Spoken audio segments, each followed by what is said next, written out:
Good morning students. Chemistry class के लिए हम लोग फिर से रेडी हैं।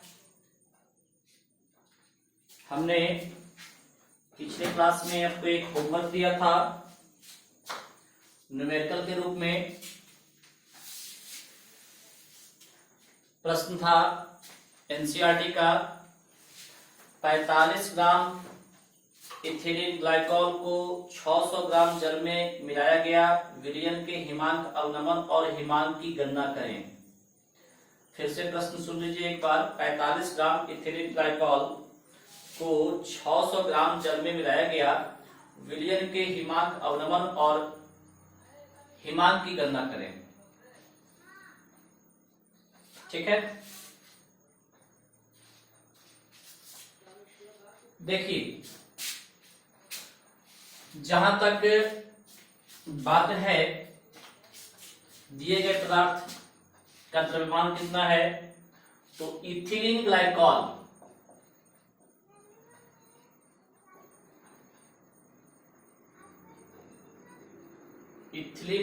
है 45 ग्राम और जल दिया गया है 600 ग्राम। और पता करना है, पहला प्रश्न है हिमांक अवनमन, यानी कि डेल्टा टीएफ, और इसके बराबर होता है के एफ इंटू एम। और इस प्रश्न में आपको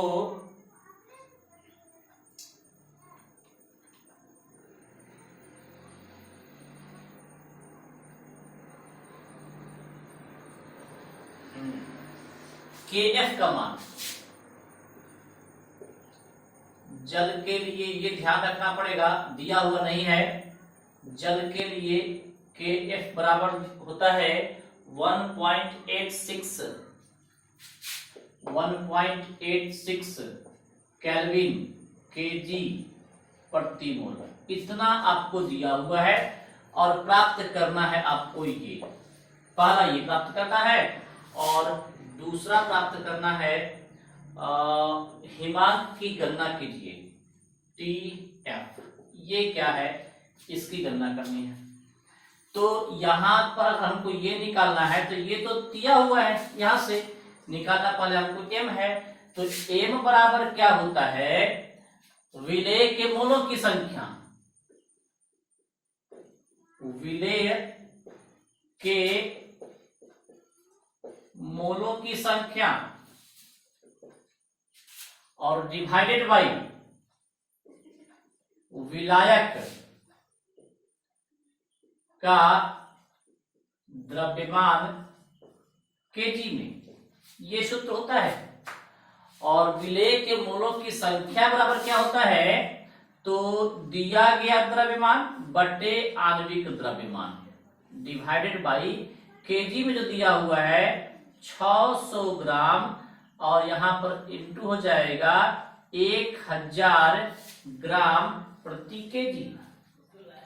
अब M2 दिया गया द्रव्यमान कितना है, 45 ग्राम है, और आणविक द्रव्यमान कितना होता है, इथिलीन ग्लाइकॉल, इसका सूत्र होता है C2H6O2। ये है इथिलीन ग्लाइकॉल, समझिए।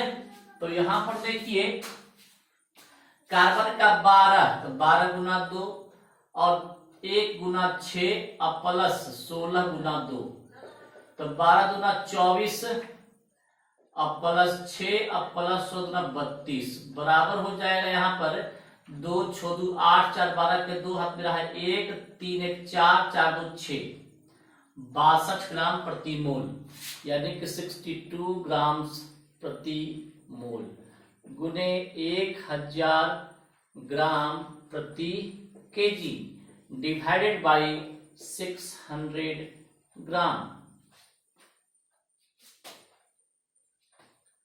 क्लियर है। यहां पर ग्राम ग्राम कट गया, यहाँ पर ग्राम ग्राम कट गया, 2 शून्य यहाँ से, 2 शून्य यहाँ से, 62 नीचे आ जाएगा, 45 गुना 10 बटा 62 गुना 6, इतना के मोल प्रति केजी, मोल प्रति केजी। ये प्रति मोल ऊपर जाए तो मोल हो जाएगा। अब क्या है कि 3 से गुना कर, 3 गुना 6, अब 15 दिया 45, और 2 से यहां भी गुना कर रहे हैं तो 31 दूनी 62, अब 5, यानी कि 75 बटा 62 यहाँ हो जाता है, इतना मोल प्रति केजी। अब 75 में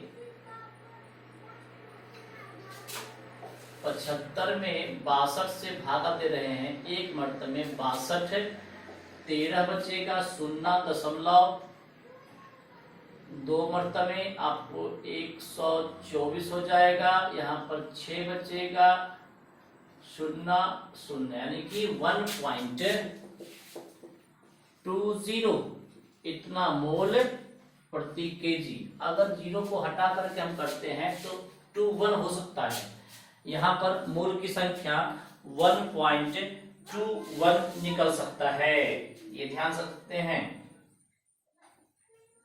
मूलता 1.21 या 1.2 भी लिखेंगे तो काम चलेगा, यहां से कोई दिक्कत नहीं है 1.2 तक। अब यहाँ पर ये m का मान निकल गया, किसका मान निकल गया, m का मान। तो डेल्टा TF क्या हो जाएगा, डेल्टा TF होता है KF गुना m।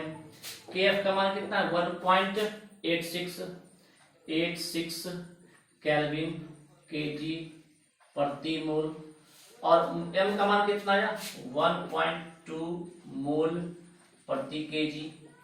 प्रति केजी और केजी कट गया, प्रति मोल और मोल कट गया, अब गुना कर देंगे दोनों का। 1.86 मल्टीप्लाई बाय 1.2, 6 दूनी 12 के 2 हाथ में 1, और 18 दूनी 36, 1 37, और 6 एकम 6, 8 1, 2 7 1, 8 3 11, 1 12 2 1 1 1 2, यहाँ पर 2 हो जाएगा, यानी कि 1 2 3 1 2 3 2.232 इतना केल्विन, ये हम लिख सकते हैं। ये हिमांक अवनमन हुआ, क्या हुआ, ये हिमांक अवनमन की गणना हम लोग यहां पर किए। अब जो है हम लोगों को प्राप्त करना है, दूसरा प्रश्न है हिमांक। दूसरा प्रश्न क्या है, हम लोगों का हिमांक है।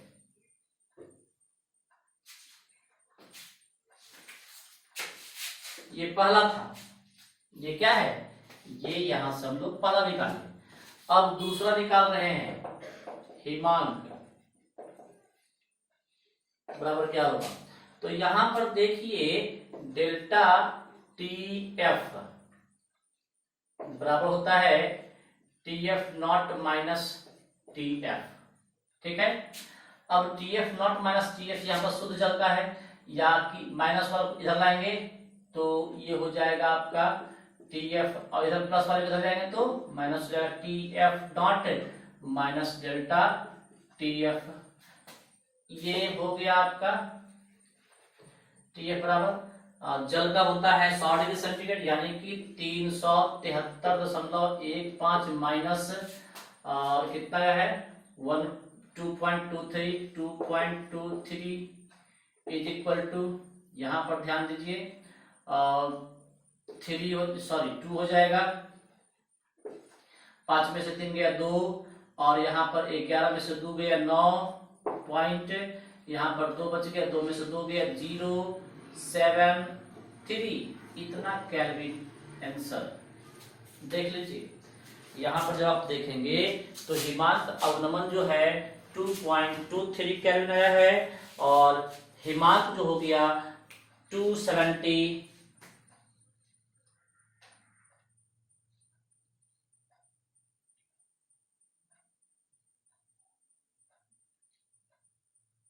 सॉरी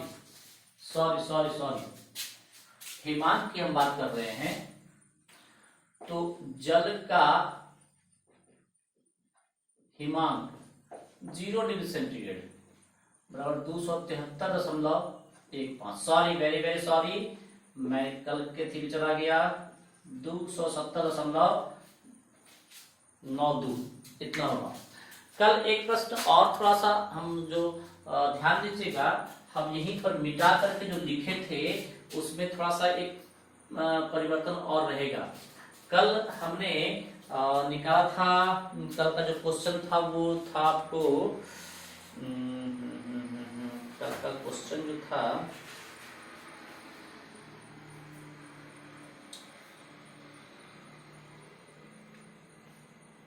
सस्टेन वाला 373 यहाँ पर हम बता रहे हैं। कल का जो प्रश्न है, कल भी मिस्टेक बच्चे लोग ध्यान दिए होंगे, 373.15 हमने लिख दिया था, जबकि हमको फिर वही चीज मिटा करके 2.02 इतना कैलकुलेट करना था। ये सही है, जो पहले बार हमने सही लिखा था, और जल्दबाजी में जो है यहाँ पर 1.5 हमने लिख दिया था। यहाँ पर ये इस तरह से, ये आंसर सही है। यहाँ पर ये और यहाँ पर ये देख ले।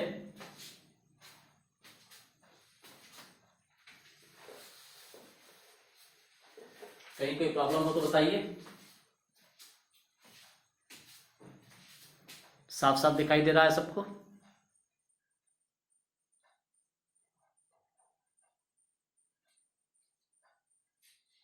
थोड़ा सा बाएं लगाना पड़ेगा, कट रहा है। ये देखिए, फिर से देते हैं। ये टीएफ हमको पता करना है, जल का हिमांक जो होता है, फिर से और टीएफ निकालना है हमको।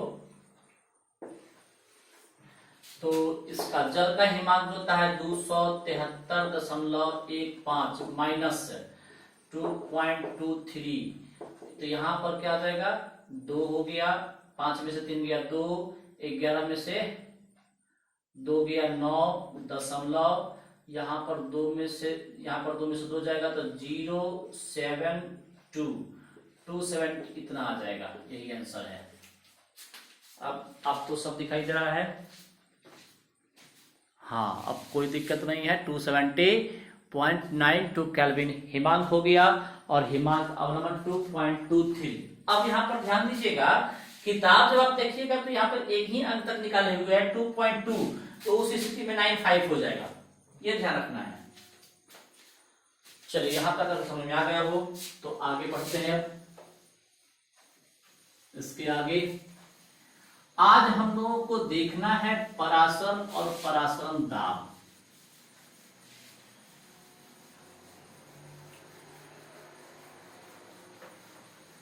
क्या देखना हम लोग को है?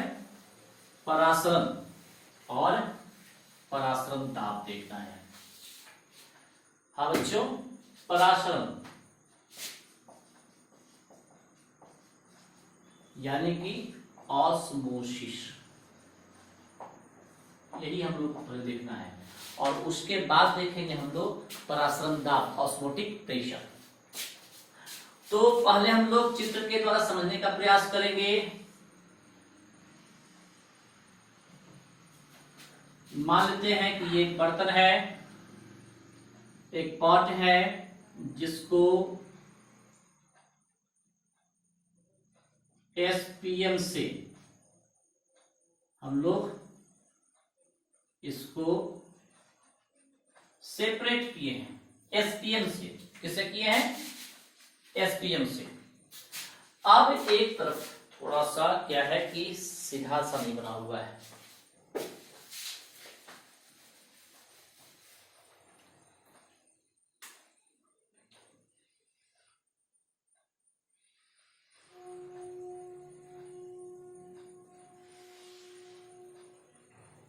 ये देखिए, और यहां पर इसको हम लोग डिवाइड करके दो भाग बांट दिए। ये है एसपीएम।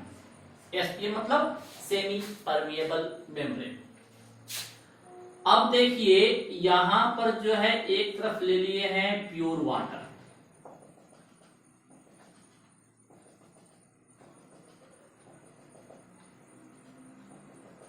क्या ले लिए हैं? एक तरफ प्योर वाटर और एक तरफ शुगर सॉल्यूशन।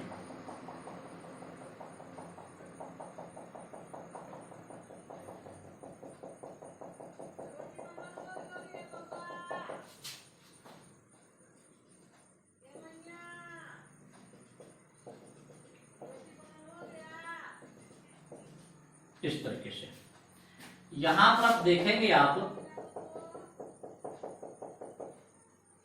ये जो सेमी परमेबल मेम्ब्रेन है, ठीक है, इधर है प्योर वाटर,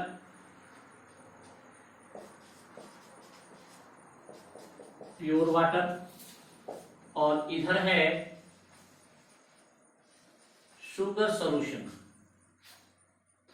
अगर प्योर वाटर है तो यहां पर लोअर कंसंट्रेशन होगा, लोअर कंसंट्रेशन मतलब निम्न सांद्रण, सांद्रण क्या होगा यहां पर, कम होगा।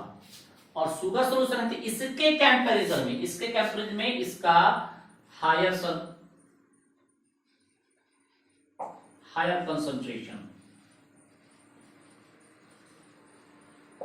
अब यहां पर देखिए, मतलब उच्च सांद्रण क्या है, उच्च सांद्रण।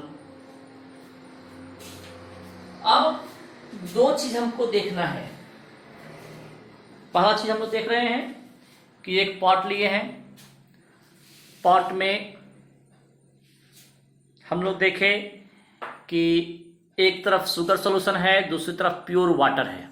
एक तरफ क्या है, शुगर सॉल्यूशन है, दूसरी तरफ क्या है, प्योर वाटर है। ठीक है, हाँ, एक तरफ शुगर सॉल्यूशन है, दूसरी तरफ प्योर वाटर है। शुगर सॉल्यूशन इधर है, उधर कंसंट्रेशन हाई है, और जिधर प्योर वाटर है उधर कंसंट्रेशन क्या है, लो है। अब हमको एक बात का जवाब दीजिएगा, फ्लो ऑफ सॉल्वेंट, विलायक का प्रवाह, विलायक इसमें कौन है, तो प्योर वाटर है, उसका प्रवाह किस ओर से किस ओर होगा। इसमें भी वाटर है, सॉल्यूशन है तो वाटर है, लेकिन इसका कंसंट्रेशन हाई है, इसका कंसंट्रेशन लो है। हाई कंसंट्रेशन मतलब पानी कम, लो कंसंट्रेशन मतलब पानी अधिक। इसको हिंदी में कह सकते हैं तनु विलयन, और इसको सांद्र विलयन।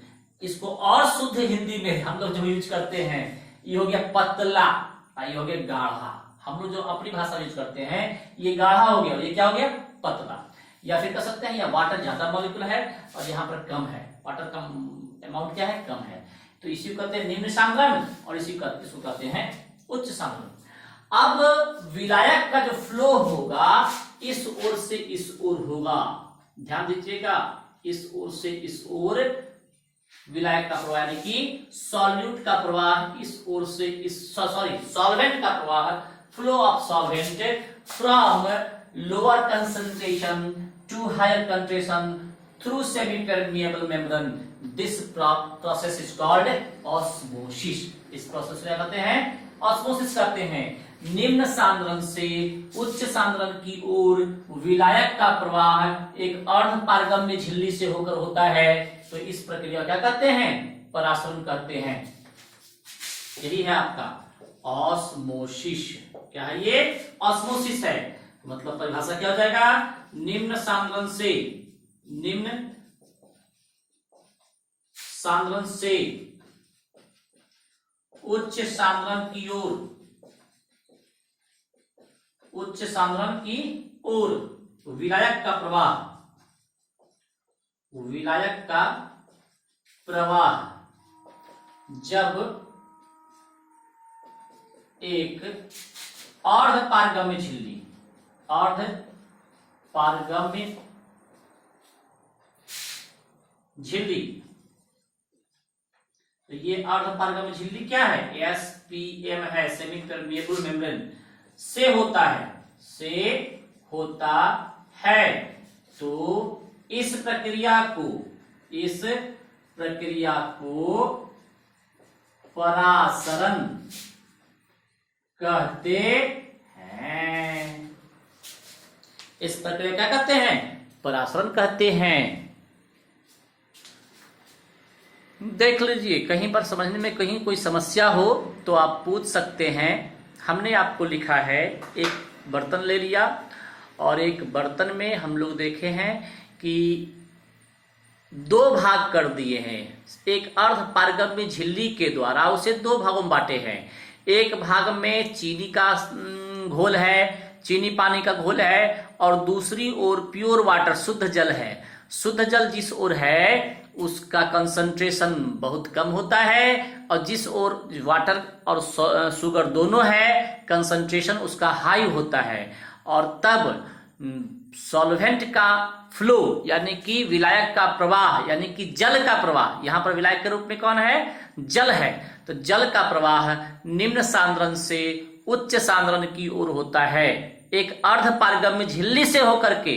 तब इसी प्रक्रिया को परासरण कहते हैं। हमने परिभाषा भी लिखी है, निम्न सांद्रण से उच्च सांद्रण की ओर विलायक का प्रवाह जब एक अर्ध पारगम्य झिल्ली से होता है तो इस प्रक्रिया को परासरण कहते हैं।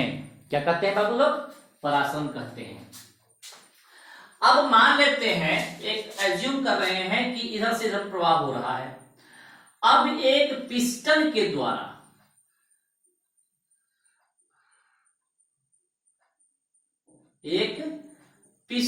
द्वारा हम यहां पर प्रेशर डाल रहे हैं, दाब डाल रहे हैं। ये दाब जो है ये एक्सटर्नल है, बाह्य दाब है। कैसा दाब है ये? बाह्य दाब, बाह्य दाब। तो एक समय ऐसी प्रक्रिया आएगी कि ये प्रवाह होना बंद हो जाएगा। क्या हो जाएगा? प्रवाह होना बंद हो जाएगा, यानी कि परासरण रुक जाएगी। परासरण की घटना जो होगी वो क्या हो जाएगी? रुक जाएगी। यानी कि परासरण क्रिया के दौरान जब बाह्य दाब लगाकर परासरण की क्रिया को रोक दिया जाता है तो इस बाह्य दाब को परासरण दाब कहते हैं। क्या कहते हैं? यह दाब जो होगा ये कहलाएगा परासरण दाब। फिर से समझिए, ऑस्मोटिक प्रेशर। फिर से समझिए, यहां पर विलायक का प्रवाह प्योर वाटर से शुगर तो संतुलित हो रहा है, the process is called osmosis. लेकिन एक पिस्टन लगाया गया ऊपर से, ये पिस्टन है, पिस्टन, ठीक है। और इस पिस्टन से दाब दिया गया, दाब को प्रेरित किया गया। अब दाब प्रेरित किया जाता है तो एक समय ऐसा आएगा कि ये घटना रुक जाएगी, ये परासरण की क्रिया नहीं होगी। और परासरण की क्रिया जब रुक जाएगी तो उस बाह्य दाब को ही परासरण दाब कहेंगे। क्या कहेंगे? उस दाब को ही परासरण दाब कहेंगे। यानी कि परासरण के दौरान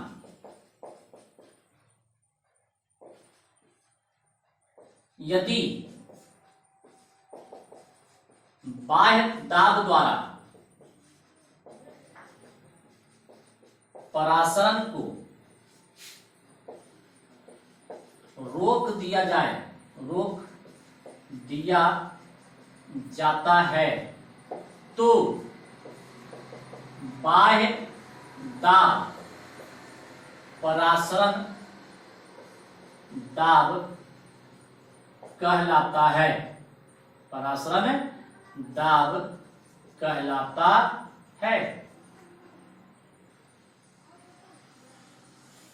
यहां पर ये परिभाषा देती है, परासरण के दौरान यदि बाह्य दाब द्वारा परासरण को रोक दिया जाता है तो बाह्य दाब क्या कहलाता है? परासरण दाब कहलाता है। क्या कहता है? परासरण दाब। क्या कहता है बंधु? परासरण दाब कहलाता है। देख लो, पहले सोच लो, समझ लो, जब समझ में आ जाए तो हम आगे बढ़ेंगे। क्योंकि बच्चे लोग कुछ कुछ कमेंट करते हैं कि सर फिर से समझा दीजिए। तो बेटा तुम्हारी बातों को हम सुन नहीं पाते हैं। बाद में हमने देखा, एक रोशन कुमार ने कमेंट किया था कि सर फिर से समझा दीजिए। क्वथनांक में उन्नयन था या फिर किसमें था? ध्यान तो है कि वास्तव में अवलंबन था। एक बात मैंने आपसे कई बार कहा है कि आपको जहां प्रॉब्लम हो, साथ में हमारा एक और मोबाइल रहता है, आप तुरंत हमको कॉल करके बोलिए कि सर ये हम नहीं समझ पाए हैं, हमको फिर से समझना है, तो मैं फिर से समझाऊंगा। अब चूंकि जब क्लास होता रहता है तो कमेंट में, चूंकि आप उसी समय जब बोलते हैं तो हम फेसबुक पर देख करके आपका कमेंट के प्रत्युत्तर में हम यहाँ पर फिर से काम करते थे, लेकिन जब हम लाइव क्लास नहीं लिए होते हैं तो बाद में आपका देखते हैं और वो इम्फैटिक नहीं हो पाता है। इसलिए कृपया करके आप कॉल करके हमको कहें, जब अभी जैसे मैं क्लास किसी समय भी ले रहा हूं तो हमको कॉल करके कह दिए कि सर ये वाला जो है हमको फिर से समझाया जाए, मैं फिर से बता दूंगा। चलिए, समझ में आया? समझ में आया तो ठीक है, नहीं तो फिर हम आगे बढ़ेंगे। देखिए यहां पर, अब यहां पर परासरण दाब जो होता है,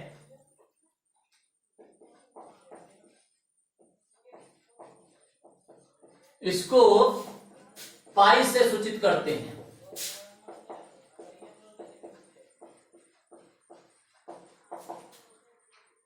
किससे सूचित करते हैं? पाई से।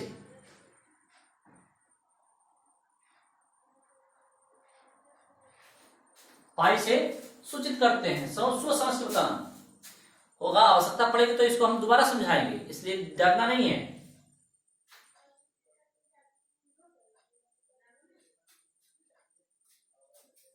फिर से एक बार बताते हैं। एक बर्तन लिया गया है जिसको अर्ध पारगम्य झिल्ली से दो भागों में बांटा गया। एक ओर शुगर सोल्यूशन है, दूसरी ओर प्योर वाटर है। प्योर वाटर का कंसंट्रेशन कम होता है, निम्न साधन होता है, और शुगर सोल्यूशन का साधन हाई होता है, उच्च साधन होता है। इस अर्ध पारगम्य झिल्ली से होकर के जल का प्रवाह जब निम्न साधन से उच्च साधन की होता है तो इसे ऑस्मोसिस करते हैं। और यदि परासरण करते हैं, और यदि इस परासरण की घटना को बाहर से एक बल लगा करके, बाहर से एक दाब लगा करके रोक दिया जाता है तो इस घटना को, इस बाह्य बल को या इस बाह्य दाब को परासरण दाब करते हैं, जिसे पाई से सूचित किया जाता है। अब देखिए, स्थिर ताप पर पाई समानुपाती मोलरता, मोलरता का समानुपाती होता है। मोलरता, मोलरता मतलब C, पाई समानुपाती C। अब C का चिन्ह हटाते हैं, मतलब सॉरी, समानुपाती का चिन्ह हटाते हैं तो बराबर रखते हैं एक T, और यूनिवर्सल गैस कांस्टेंट है R, इसको C के साथ रख दिए, जहां T तथा R स्थिरांक है। दिखाई दे रहा है बंधु जहां तक लिख रहे हैं? हाँ, कोई दिक्कत नहीं है,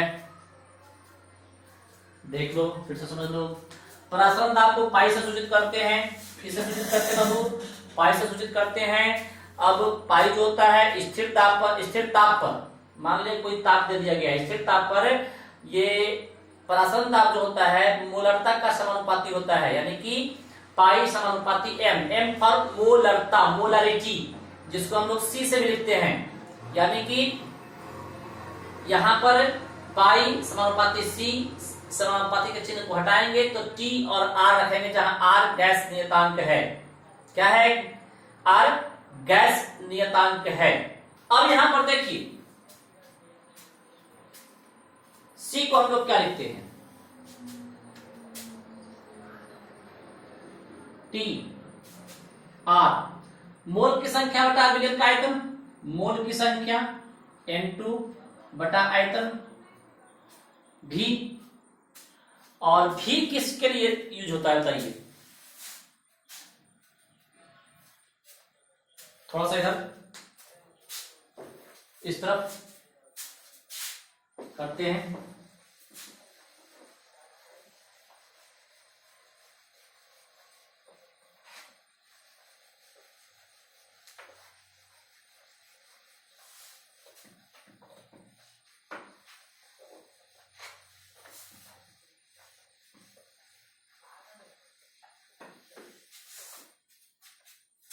अब यहां पर ध्यान देंगे,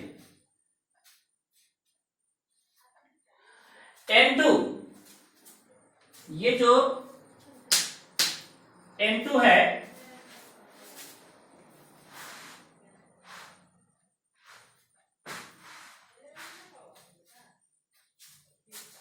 N2 पाई समानुपाती, ये दिया गया द्रव्यमान बटे आणविक द्रव्यमान, M2 बटे M2 डिवाइडेड बाई V, ये हो गया RT। समझ में आ रहा है? N2 जो है विलायक का मोल की संख्या है। N2 क्या है? विलायक के मोल की संख्या है, और मोल की संख्या बराबर होता है विलायक का दिया गया द्रव्यमान डिवाइडेड बाई विलायक का आणविक द्रव्य, सॉरी विलेय का, माफ कीजिएगा, यहां पर 2 से विलेय होता है, 2 से क्या होता है? विलेय होता है, यानी कि विलेय का दिया गया द्रव्यमान डिवाइडेड बाई विलेय का आणविक द्रव्यमान, विलेय का दिया गया द्रव्यमान डिवाइडेड बाई विलेय का आणविक द्रव्यमान। अब यहां पर ध्यान दीजिएगा, हम लोग यहां पर जब लिखते हैं इसको pi equal to M2 RT बटे M2 V, अगर M2 निकालना हो, ये तो एक हो गया प्रासंगिक दाब निकालने का, M2 निकालना हो तो small m2 RT divided by यहां आ जाएगा परासरण दाब इंटू V, इस सूत्र से निकालते हैं। इस पर एक प्रश्न पूछाते हैं, फिर से मैं बता दूं, यहां पर जब हम यहां पर पाई बराबर TR N2 बटा V लिए, N2 बटा V कहां से आया? फिर से देखते हैं, परासरण दाब को पाई से सूचित करते हैं स्थिर ताप पर परासरण समानुपाती सांद्रण का, या मोलरता कहते हैं, मोलरता को ही सांद्रण कहते हैं, कंसंट्रेशन कहते हैं, इसलिए इसको ये भी लिख सकते हैं। तो पाई समानुपाती का चिन्ह हटाए तो R गैस नियतांक है, R क्या है? गैस नियतांक है, T स्थिर कर दिए हैं, C समानुपाती हो गया। अब यहां पर C, ध्यान दो, यहां पर कंसंट्रेशन बराबर विलेय का मोल डिवाइडेड बाई विलयन का आयतन, विलयन का आयतन यानी कि M2 बटे V, M2 बटे क्या होता है? V। दिखाई दे रहा है जो हम प्रोसेस कर रहे हैं? वेरी गुड, साफ साफ दिखाई दे रहा है। तो यहां पर C बराबर विलेय क्या मोल बटा विलयन का आयतन, तो मोल की संख्या M2 और आयतन मतलब V, वही M2 बटा V कर दिए। अब N2 आप जानते हैं, N2 मतलब क्या हो गया? N2 मतलब हो गया विलेय का मोल, विलेय का मोल हो गया। अब विलेय के मोल की जब बात करते हैं तो यहां पर हम बगल में बताते हैं, मोल बराबर होता है दिया गया द्रव्यमान बटे आणविक द्रव्यमान। ये होता है दिया गया द्रव्यमान स्मॉल से और आणविक द्रव्यमान को M से, किसी के मोल की संख्या निकालनी हो तो यहां पर विलायक की बात कर, विलेय की बात करते हैं तो विलेय को लिखते हैं 2 से, वही सूत्र यहां बैठा दी, M2 बटा M2 डिवाइड बाई V। अब M2 ऊपर में है तो इसको नीचे ले आए, इसके नीचे, और तब यहां से इसके लिए परासरण दाब के लिए, और यहां पर विलेय का आणविक द्रव्यमान ज्ञात करने के लिए, ये आपका सूत्र हो गया। क्लियर है? तो यहाँ पर परासरण और परासरण दाब से संबंधित प्रश्न हम लोग किए। अब कल हम लोग देखेंगे कि RO जो वाटर फिल्टर होता है, RO जो मशीन से हम लोग शुद्ध जल प्राप्त करते हैं, वो किस सिद्धांत पर काम करता है, ये हम लोग कल देखेंगे। That's all for today, thank you.